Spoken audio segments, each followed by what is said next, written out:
Shalom, shalom. This is brother JAHsh, and I'm just gonna do a quick Torah Knights Radio broadcast. In this one, we're just gonna do some backtracking, like an introduction, reintroduction, or whatnot. Uh, like I said, my name is JAHsh, and I have a YouTube spot, JAHsh, where you can check out my videos and uploads and things and whatnot. Hold on. First of all praises to Yahweh, Yahweh Akkad, Yahweh alone, the creator of the Ruach, the provider of the Ruach, who sustains us and gives us our wisdom, gives us our knowledge. All praises to Yahweh. All right, now back to what I was saying. This is Torah Knights Radio, and this may change form a couple times. It's still in the works, but just want to give a shout out to all the Torah Knights out there, the Torah keepers who are Torah minded, which is the teachings minded, and I want to give some introductions. You know, just off head. If I miss you, you know what I'm saying. Forgive me. But we got, of course, Judah Natsara. We got Brother Logical and Spiritual Israel. We got Brother Kadash Lawah.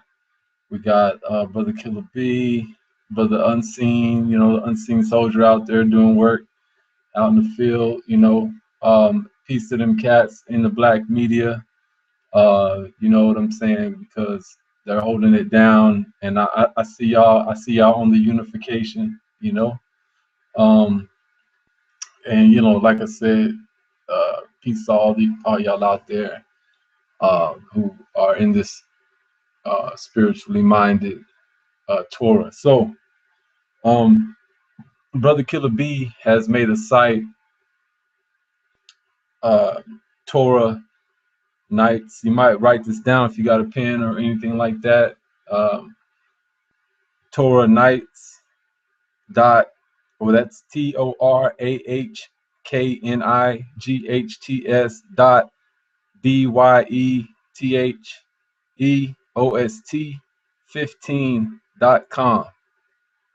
That's TorahKnights.BYETHEOST15.com. TorahKnights.BuyTheOST15.com.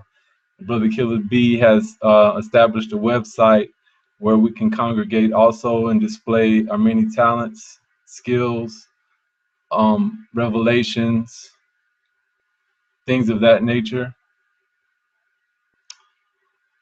Brother Killer B has a website established for Torah Knights. That's right.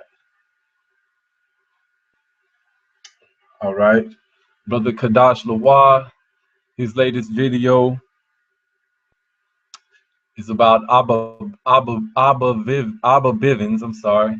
Abba Bivens, who, to my knowledge, is one of the architects. Sorry, had a lot of coffee. Architects of One West, and he has a video proving Abba Bivens actually was not Torah centered or Tanakh centered, but he did utilize the New Testament in his teachings, which is some pretty nice research by Brother Kadash. So y'all check that out. That's his latest video, and check out his site, Kadash Lawah, QADASH LAWASH. I'm sorry, KAQADASH LAWAAH. There you go. All right. And Brother Judah Natsara, check out his site, his latest video entitled Black Men's Love of Homosexuality. It is what it is, right? That's his latest vid, blasting those who never respond with scriptural evidence behind what they're talking about, but they always want to slander you and call you a homosexual just to say it nicely. But that video is a showboat. It's a shower. It's a show. You know what I'm saying? Check it out. And he's just calling out all the cats who never respond with no scriptures, never respond with anything of the mind. All they do is slander you and want to say that you're a homosexual just because you're calling out holes in their doctrine and the points that they're trying to make. So, you know, check out Brother Judah Natsara. Also check out Brother Logical and Spiritual Yisraelite. Brother makes videos from time to time also. They may not be as in-depth minded as Brother Judah Natsara or Kadash, but they do revolve around the Torah, and they are also an invitation for you to see the spiritual aspect of and the Ruach through the Torah and the teachings, and also goes into some of the Aramaic New Testament, quote unquote, New Testament scriptures. So if all y'all aren't familiar with that Aramaic New Testament, y'all need to get you a copy of that. I'm still trying to get me a physical copy of it. And, you know, because we do need to know what the Qumran, so-called Essenes, the Zadokites, as mentioned in Ezekiel, we do need to know what it was that they were teaching. And so we can get a good grasp of the so-called early Christians so that we can understand and not fall victim to Christianity of nowadays, of modern Christianity, aka modern Egyptology. And for those who don't know that connection, look up all of these brothers' videos. We always are connecting things, you know, connect the dots. Remember that? You know what I'm saying? Funny dude, Pee Wee Herman, connect the dots, la la la la la. Remember that. Connect the dots. All right. Also, I have a page in the works, a Torah Knights Radio page, so that you won't have to actually tune into my page to see what's going on with Torah Knights. And it's actually Torah Knights YouTube page. If you go to my page, which is JAHsh, JAHsh, and you'll see under my subscribers or subscriptions, you should see Torah Knights. So if you want to see more of these episodes, like I said, this one is just like a reintroductory episode. So I'm not sure how much teaching we're going to be able to get into, but or depending on who accepts the invitations that I sent out. We're just going to reintroduce Torah Knights and invite all to these pages that we do so that you all can be informed and that we can have a community and dialogue, unlike the so-called conscious community who are not one-minded, because here we are one-minded. That means we all are servants of Yahweh or Yah. We all agree Yahweh is the Most High, and that Yahweh has given us talents, skills to help build our community. We, unlike all the division that you see amongst Christianity, amongst these camps, there's too much division. Through the Ruach, we know Yahweh is living and is here with us, just as prophesied in the Tanakh. And we are servants of Yahweh, who has bestowed upon us talents, skills, and a voice in these days and times, and for all times. So,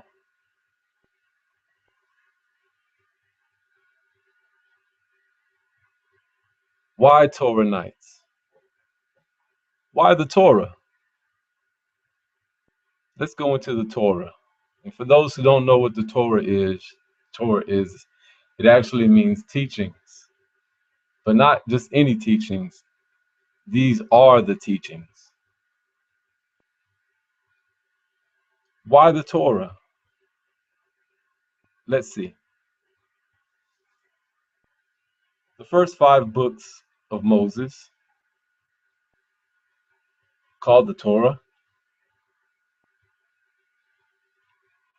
So let's start off in Genesis. In the beginning, and I'm reading from the Stones edition Tanakh.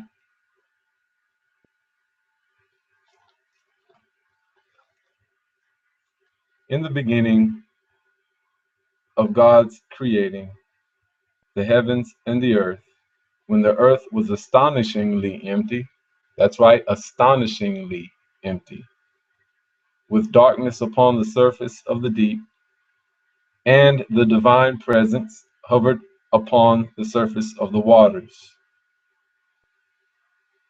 Elohim said, "Let there be light," and there was light. Elohim saw that the light was good, and Elohim separated between the light and the darkness. Elohim called the light day, and to the darkness he called night, and there was evening and there was morning one day. All right. So you notice how there's light from this darkness, yet this light isn't the sun. One of the arguments that we get from Cometians is over sun worship, right? And I'm talking about the sun and the sky. Simply. I'm not going to get into as far as the Son of Man and Son of God, this and that. I'm just talking about the sun and the sky. Of course, that's going to be probably a never-ending loop in these modern times of debate.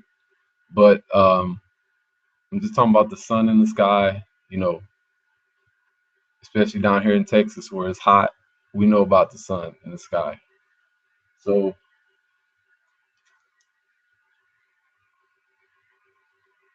in the beginning, in the books of the Torah, there is a point in Genesis where we see that the sun was created and the moon was created, right?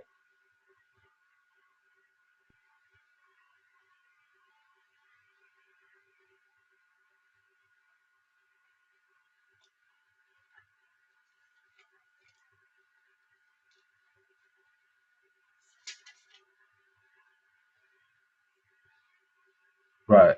Let the waters beneath the heaven be gathered into one area, and let the dry land appear, and it was so.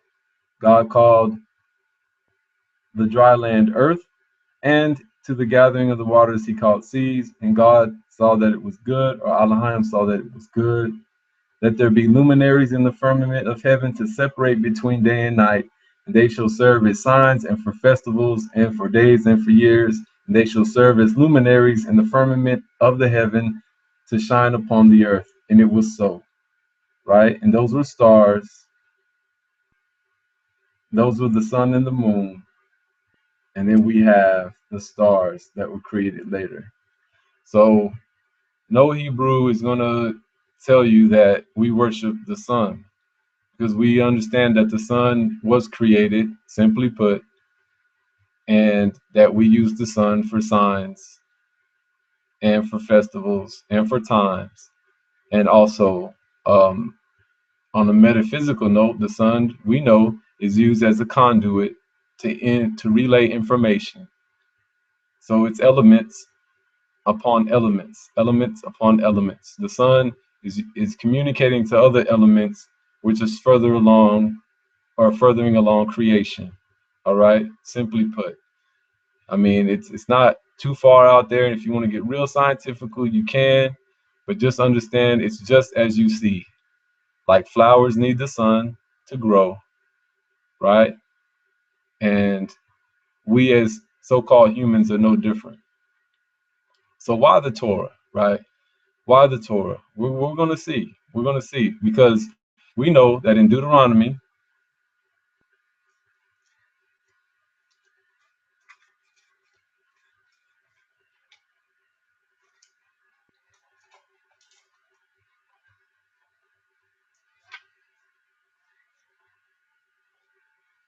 we know in Deuteronomy 13, we're warned against false prophets, right? Deuteronomy 13, if there should stand up in your midst a prophet or a dreamer of a dream, and he will produce to you a sign or a wonder, and the sign or the wonder comes about of which he spoke to you, saying, let us follow gods of others that you did not know, and we shall worship them. Do not hearken to the words of that prophet or to the dreamer of a dream, for Yahweh, your power, your Elohim, is testing you to know whether you love Yahweh, your Elohim, with all your heart and with all your soul. So that alone should show why the Torah, the teachings only, and not any other doctrines or any other powers that exist. Because we know that Yahweh is the creator of all principality and all powers. So therefore, we don't need to deviate. We don't need to be divided in our mind, right? Or Yahweh will divide you and leave you broken.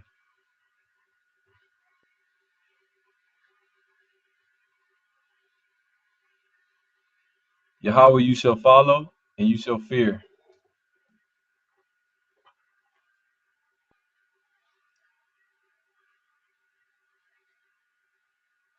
Yahweh, your power shall you follow, and him shall you fear. His commandments shall you observe, and to his voice shall you hearken. Him shall you serve, and him shall you cleave. And that prophet and that dreamer of a dream shall be put to death, for he had spoken perversion against Yahweh, your power, who takes you out of the land of Egypt, who takes you out of the land of Egypt. So these commissions will want to pull you into the land of Egypt. And the sad thing about it is the commissions themselves are actually in the flesh, they are Hebrews for the most part. Besides Polite, well, we don't know, because Polite really looks like a Hamite. You know what I'm saying? You'd be hard pressed not to find an Israelite, a black Hebrewite, so a Hebrew Israelite, so called, that would argue with that, right? Yeah, so Yahweh takes us out of the land of Egypt and redeems us from the house of slavery, right? So that's how we know that these so-called commissions out there aren't about freeing us first mentally, aren't about freeing us from mental slavery, but would have you be a servant up under them, right?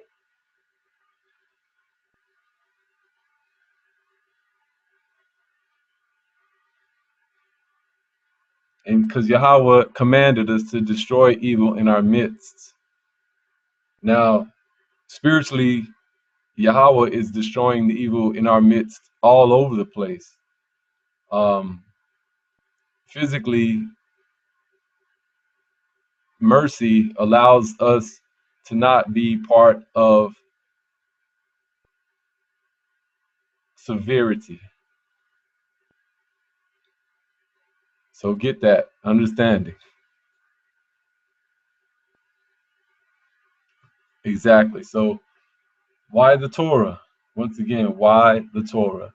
There is a fine line between walking single-mindedly and just being open to all sorts of other thoughts and other powers and venerating other powers. Now, personally, the way that I would come to find out and to come to know the Spirit is to find the silence. Seek inside of you for the silence.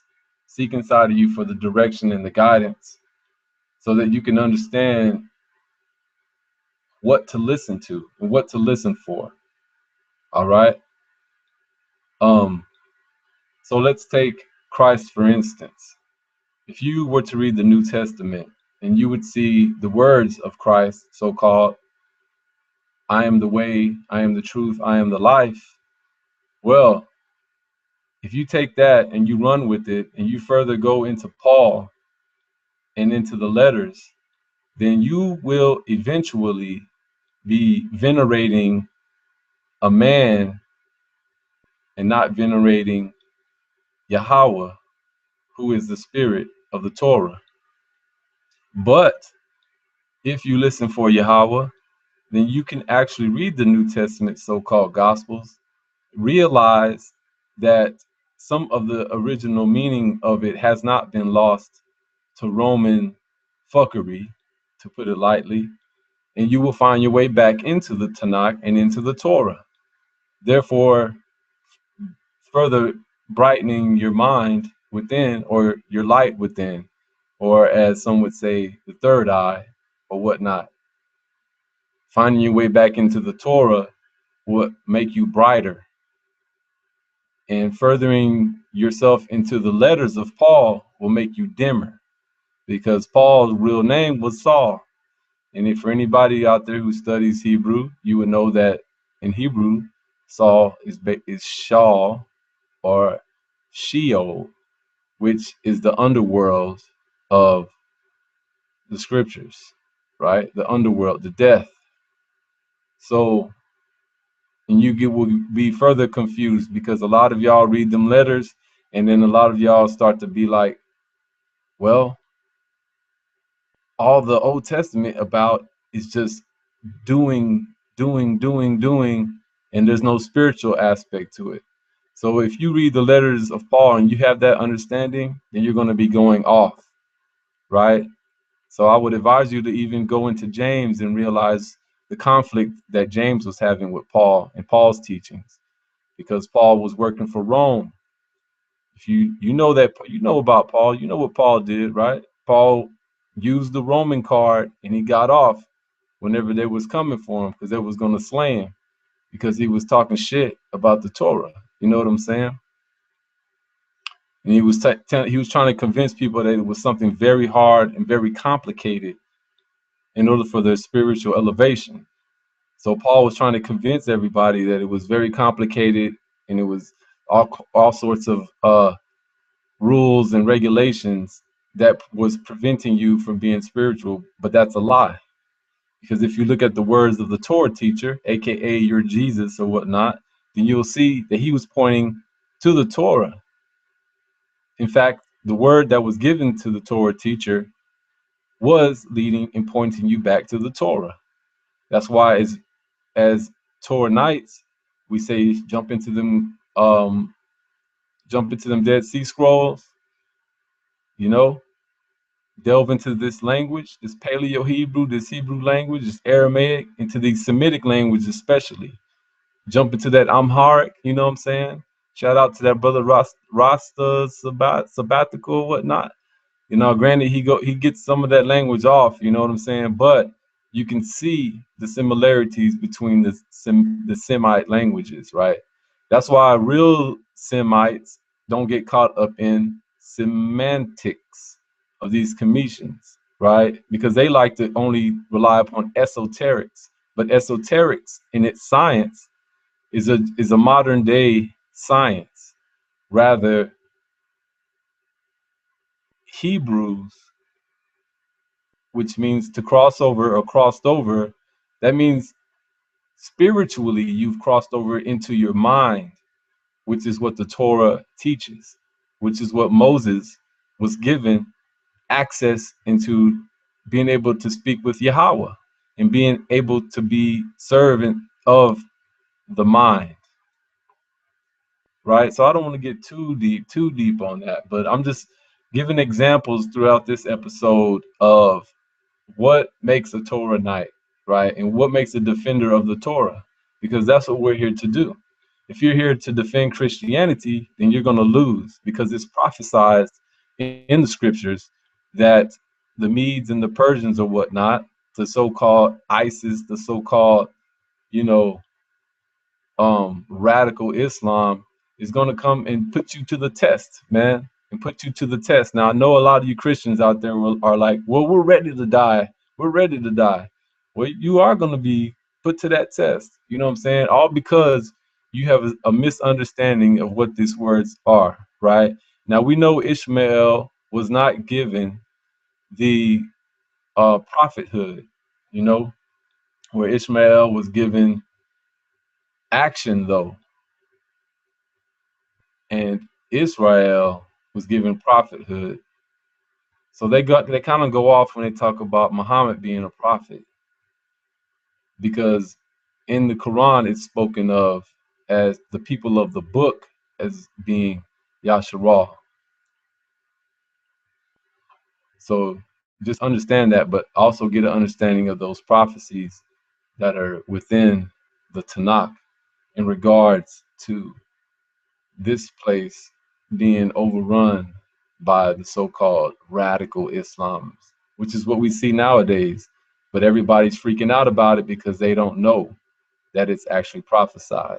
You know what I'm saying? So if they come up and y'all are saying Allah, Allah, Allah is not God, but you don't even know the truth is Allah means God. But Allah is talking about the only power, right? Powers and principalities.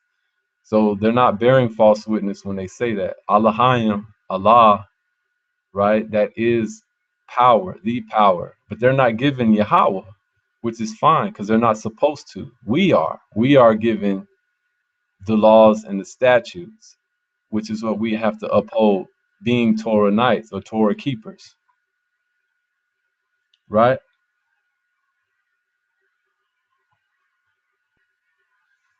Let's see if I missed anything.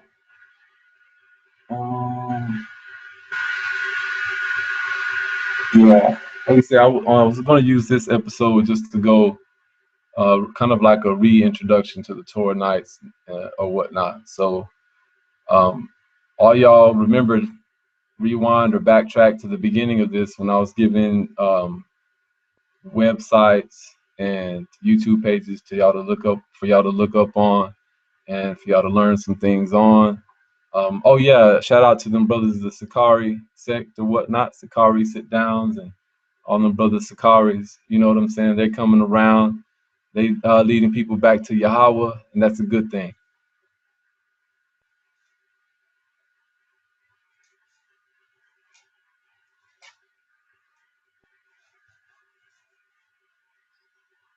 Okay, so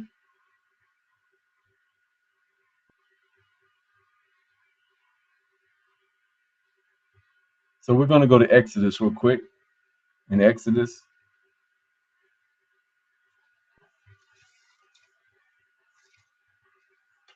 3:13, Moses said to God, "Behold, when I come to the children of Yasharah, say to them, the Allahayim of your forefathers has sent me to you, and they say to me, what is his name? What shall I say to them?"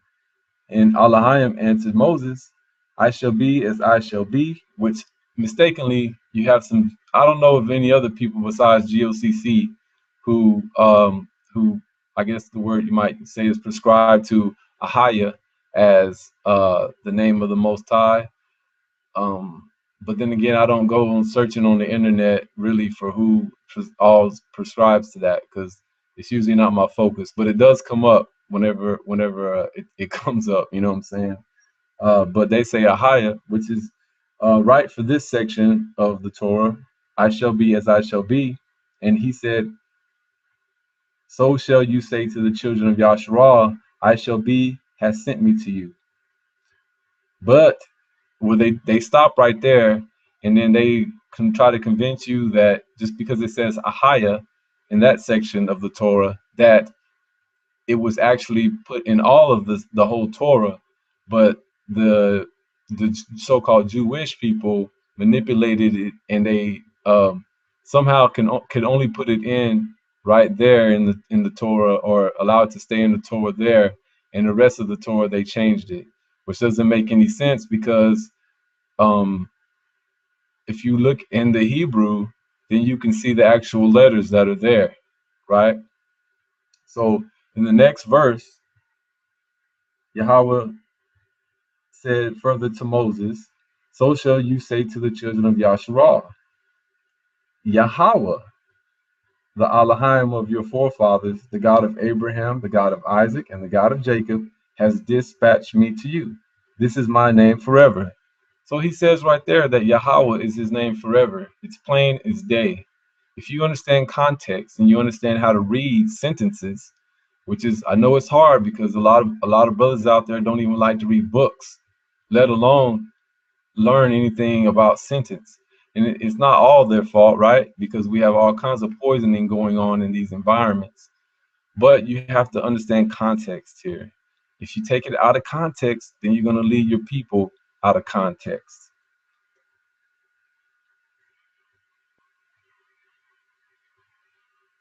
So Yahweh says his name is Yahweh forever. Simply put, Ahaya still means Yah, right? But what he's, in the context of what he's telling Moses there, he's telling Moses that he was the same with his forefathers. So Ahaya meaning sort of like a past tense.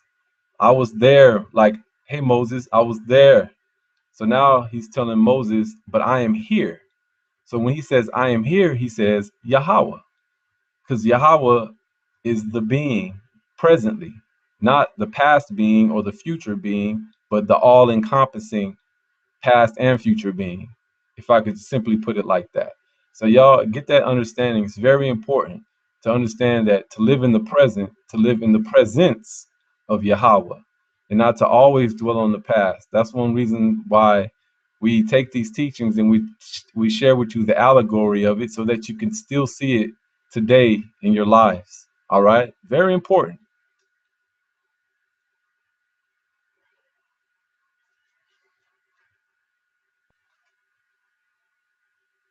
So the book of Leviticus. Book of Leviticus is helpful to us because then we get to see the priesthood and we get to learn about sacrifices and we get to learn about offerings and we get to learn the actual spiritual context of that because we, of course, we're not in the land together right now, but we can learn about spiritually how to walk with Yahweh and to take it to ourselves as priests of Yahweh, to offer up our thoughts, offer up our desires, offer up what's considered the animal part of us, right? Offer up these things mentally so that you can have those divided and learn how to stay on the righteous path. But you must meditate, and you must find a quietness so that you can you can kind of walk around in silence, if that makes sense. You can operate in this world, but you don't have to spend all your brain power trying to fully operate in this world, you know, or to fully support your physical body. You want to use some of that soul energy to support your spiritual self and nourish yourself. And that's what we're talking about here, right? These offerings that you offer up, make sure that there are things that are troubling you and things that are preventing you from walking in the spirit of the Ruach with Yahweh. Offer it up, man. Don't let anyone deter you. Offer them up daily. Because man, Yahweh knows it's hard out here.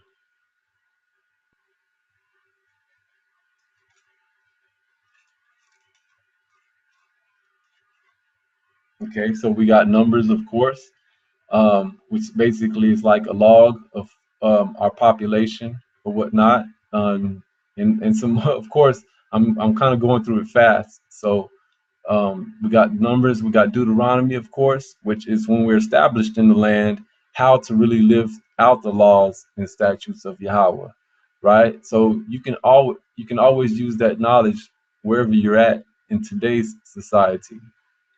So it's very important that you get that understanding. And these are the 5 books, okay? That's why we call Torah Knights, and that's why we're called Torah Keepers, because Christianity is not going to tell you to keep the Torah. All right, it's something that they haven't graduated from, sadly enough. But granted, it's not for them, because if it was, then we'd see so much things different, right? So just take it as an example, right? We have the Commissions out here. The Commissions are telling you, hey man, go back into Kemet, into the sciences of Kemet or whatnot. But we see that the so-called white man has access to the sciences of Kemet, right? And we see that the so-called white man has access to the Torah also. But in both instances, you could probably say that neither one of them is operating correctly, right? But the problem with that is we don't see evidence of Commission sciences operating correctly other than what they would deem monuments and buildings, okay? But the problem with that is they haven't revealed to us, at least in their workings, any allegorical or spiritual aspects to their so-called buildings and monuments. But you can look in the Torah and in the Tanakh, and you can see all kinds of allegories and all kinds of measurements and all kinds of temple structures. So who's trying to prove what? You know what I'm saying? They're saying that we're not legit, so-called, but in our books, we have actual order, and we have actual measurements. We have at least three different building schematics, if you will. We've got the tabernacle in the wilderness, we've got Solomon's temple, we've got Ezekiel's temple, and we have a loosely allegorical translated one in the so-called book of Revelations, actually in the so-called New Jerusalem, right?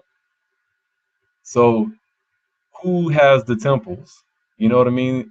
What that should reveal to y'all is that everywhere we go, then that's where things are built up, right? So they don't, but the thing is, you shouldn't expect them to try to explain that to you, because all they want to do is have a society like we have it now. The so-called founding fathers of the United States were into Egyptology, was into Commission, so-called Commission science. Yeah, yeah. So the Commission science is always telling you, hey, the white man this, the white man that, the white man this, they stole this, they stole that, they stole this. But you see, the problem that we have with that is, especially amongst us Hebrews, is that we know that they didn't steal our stuff. We actually fell so far as to just invite them to learn our stuff, the so-called white man, right? Which we call Esau, Amalek, you know, off extensions of Esau. So that's why the burden is on us. We have to get right so this will get right. But if you go to the Commission side, you won't hear that the burden is on them. And if you do, there's no order to it. We know how to repent and get back to the Creator and get back into the spirit of Yasharal, so therefore that we can make corrections in our life, right? But when you look at the Commissions, especially on YouTube, you will not see an orderly way about repenting and getting back into the spirit. All you get is knowledge, knowledge, knowledge, knowledge, knowledge this, knowledge that, knowledge this, right? But you will never get wisdom. If you read in our Tanakh, you will see wisdom. And not just in our Tanakh alone, we've got other books that are scattered abroad out there. The Wisdom of Solomon, Ecclesiasticus, so-called the Apocrypha, you know, those things exist out there. So there's a wealth of treasure amongst the Hebrews.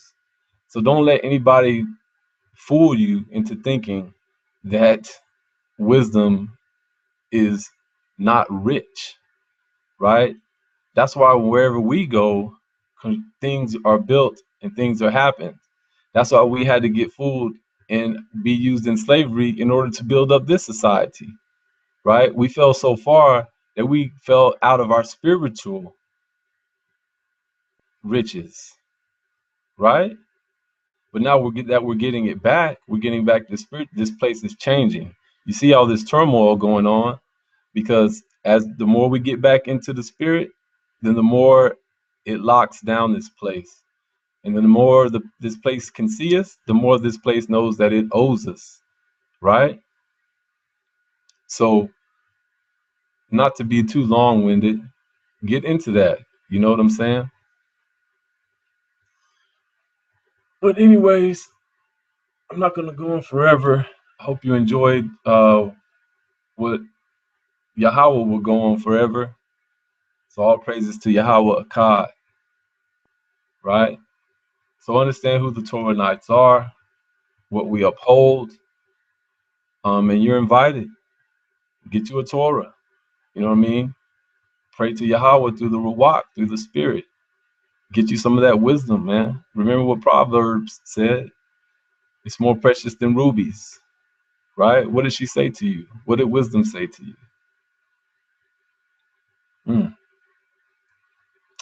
Well, on that note, I hope everyone having a lovely Sabbath. You know what I'm saying? Whether you go by the Enoch Sabbath or whether you celebrate Sabbath on Saturday or Wednesday, whatnot. All praises to Yahweh. Kam Yasharal. This is your brother JAHsh. And I'm just going to sign on out. Shalom. Shalom.